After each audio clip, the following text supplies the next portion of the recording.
নবীজি থেকে শুরু করে যারা কোনো মানুষ দাঁড়িপাল্লায় ভোট দেয় নাই সেই সব লোকরা কি জাহান্নাম পাবে না জান্নাত পাবে? এবার আমি প্রশ্ন শুনে নেন, আপনি উত্তর দিন পরে।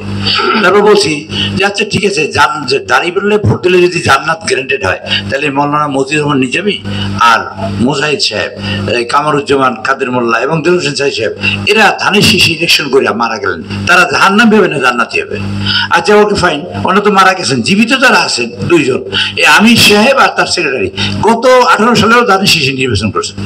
এখন এই যে প্রশ্ন, আর একটা প্রশ্ন হলো, এটা আমি জানতে চাই, আর একটা প্রশ্ন হলো যে কোরআন শরীফে বহু জায়গায় কিয়ামতের কথা লেখা আছে, সূরা কিয়ামা আছে, তো সেখানে বলা আছে যে কিয়ামতের মাঠে আল্লাহ সব ফয়সালা করবেন, যাররা যাররা কাতরা কাতরা যাবেন, সূরা জিলজিলার শেষের লাইন।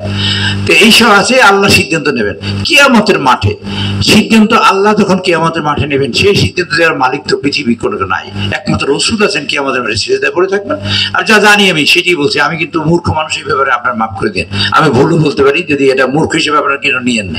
অন্যান্য লাইনে আমি হয়তো চেষ্টা করি, কিন্তু এই লাইনে তো একবারে আপনাদের সাথে তুলনায় খুবই মূর্খ। তো এখন সেই আল্লাহর সিদ্ধান্ত, জান্নাত দেওয়ার সিদ্ধান্ত কি কোনো পার্টিকুলার লোকরা দিয়েছে, আমার দেয় কিনা, এবং সেটা মুনাফিকি হয় কিনা বা সেটা মুশরিকি হয় কিনা, যে ওমান আমিনাল মুশরিকিন, আমরা কেউ মুশরিকের অন্তর্ভুক্ত নয়, কিন্তু পৃথিবীতে এই জান্নাত যদি দিতে পারে তাহলে আল্লাহ কিয়ামতে করবে কি? জান্নাতের লোক সব ডাকবে নাকি আমারে ডাকবে নাকি অন্য লোকরে ডাকবে যে সিদ্ধান্ত দেওয়ার জন্য? এইটা মুশরিকি কিনা সেটা জানতে চাই। আর 2-3 নম্বর আরেকটা বিষয় প্রশ্ন ছিল, সেটা হলো এই যে এই দেশে সবাই জান্নাত বিক্রি করে, আমরা এই কত মানুষ আছে না মসজিদে বসে কান্দে, সবাই তাহাজ্জুদ নামাজ পড়ে, প্রায় সবাই কান্দে, আমি ধারণা করি জান্নাতের জন্য। কোথায় আয় না কেন, খালি মাতারি কোথায় যায়, মাতারি কোথায় জান্নাত বিক্রি করে, সেই মাতারিরা জান্নাত কেন্দ্র টিকিট, এই পুরুষের কথা না শুনে স্বামীর অবাধ্য হয়ে যদি আরেক জায়গায় ভোট দিয়ে জান্নাত লইয়ে যাইতে চেষ্টা করে, স্বামীর কথা না শুনলে তারা জাহান্নামে হবে কিনা, এটা আমি জানতে চাইছি। যে তাহলে হলো কি, যে মহিলারা শুনলো না স্বামীর কথা, দিল এক জায়গায় ভোট, এই কেসি মার্কায় ভোট দিল না, যে কোনো একটা মার্কায় ভোট দিল, তারপর দেখা গেল এই যে সেই লোক স্বামীর কথা না শোনার কারণে জাহান্নামে গেছে, জান্নাতে যায় না, তো জান্নাতের টিকিট লইয়া জাহান্নামে যাইতেছে। এই দেশের সব মহিলাদের জাহান্নামে পাঠাবার কৌশল কিনা, এটা আপনি একটু বলুন, এটা আমার জানার দরকার, আমি জানতে চাই। স্যারকে ধন্যবাদ। প্রশ্ন যিনি করেন মাম্মাসুল আনহা বিআলামিনা সাইল, হাদিসে পড়ছেন না যে প্রশ্নকারী প্রশ্নদাতা উত্তরদাতার চেয়ে অনেক ভালো জানে। তো এখন বিষয় হলো, কোন মার্কায় ভোট দিলে জান্নাতে যাবে, এই আকীদা হলো বাতিল আকীদা, কথা চূড়ান্ত। মার্কার সাথে জান্নাতের সম্পর্ক নাই, আছে ইসলামের সাথে, আছে ধর্মের সাথে। ধর্মের সাথে কর্ম মিলাইলে জান্নাত পাওয়া যায়, ইসলামের সাথে নিজেকে আত্মসমর্পণ করলে জান্নাত পাওয়া যায়। কিন্তু কোনো পাল্লায় ভোট দিলে বা কোনো মার্কায় ভোট দিলে জান্নাত পাবে, এই কথাটা যারা বলে নির্বুদ্ধিতার কারণে বলে, এদের বিবেকটা অনেক ক্ষেত্রে দুর্বল আছে, অথবা আবেগে বলেছে, ঠিক হয়নি। আর এগুলো বলা উচিত নয়, এগুলো সাধারণ মুসলমানদের আকীদাকে বিনষ্ট করে। নাম্বার 2 হলো যে আসলে কে জান্নাতি আর কে জাহান্নামী, কে মুসলমান রইলো আর কে মুসলমান রইলো না, এর মাপকাঠি কোনো ব্যক্তির কথায় না, এটা হবে কোরআন এবং সুন্নাহর কথায়। কোরআন সুন্নাতে কি লেখা আছে কিনা, যে বাংলাদেশে এখন যেভাবে রাজনীতির টোন সেম, এই সিমিলারিটি কোন তথ্য কোরআনে আছে নাই। বলে কি প্রয়োজনে আমরা এটা করে নিছি, দরকার, ভবিষ্যতের জন্য দরকার। তাহলে আপনি সন্দেহের মধ্যে আপনি আরেকজনকে মুসলমান বলার অধিকার এখন প্রতিষ্ঠা হয় নাই, যার কারণে এই পাল্লায় মার্কা ভোট দিলে বা ওই মার্কায় ভোট দিলে মুসলমান থাকবে, নাহলে মুসলমানই না, ইসলামের পক্ষেই না, কোরআনের পক্ষেই না। আমাকে এইটা নিশ্চিত করতে হবে, জাতিকে নিশ্চিত করতে হবে আপনি যেটা করছেন ওইটা কি সরাসরি ইসলামের রূপরেখা কিনা। এইটা প্রমাণ না করা পর্যন্ত এই দাবিটা অসত্য, এই দাবিতে আপনারা কাম দেবেন না।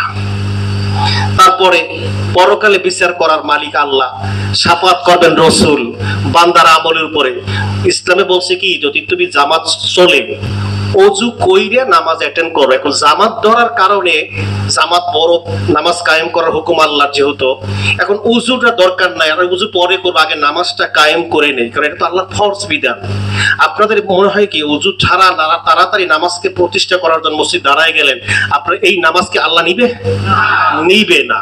যদি এটাই না নেয় তাহলে উজু কইরা সুন্দরভাবে, ওবার উজু থাবাই থাবাই পানি দিয়ে একটু করলে হবে না, পরিপূর্ণ সুন্দর মতন করে উজু করে তারপর যদি আপনি আসতে পারেন, এক রাকাত পাইলো পূর্ণ জামাতের সব।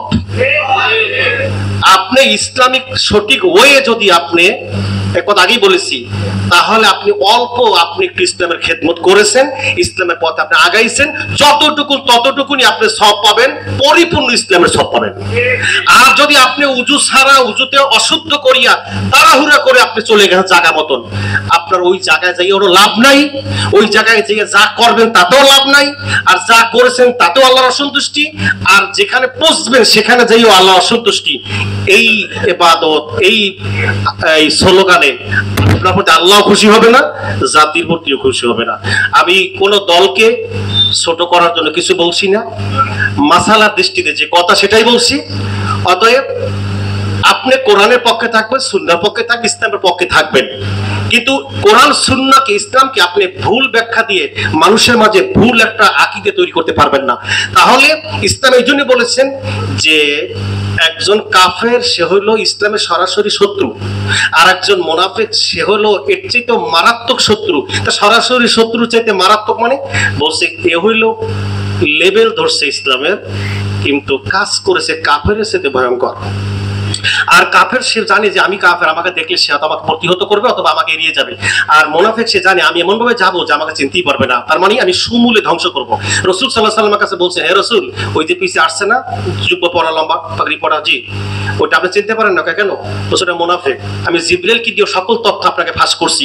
মুনাফিকের তথ্য ফাঁস করতে আল্লাহ জিবরিলকে পাঠান প্রয়োজন মনে করছে, তাহলে কাফের বড় না মুনাফিক বড়? মুনাফিকই করতে বড়।